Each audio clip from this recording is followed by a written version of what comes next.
everyone, I'm Fiona. In this video, I will show you PE film roll thread working principle. It uses double layers PE film roll. This PE film roll has 3 sides are opened. You can see it clear from this video. Unfold the PE film and set it inside the guide frame in a certain order.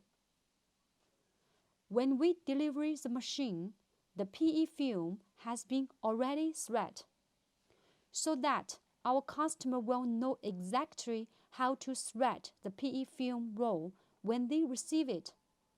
And we will also provide a video tutorial. For more information about this machine, please leave a comment below or contact with us by email. If you like our channel, please do not forget to subscribe. See you next video.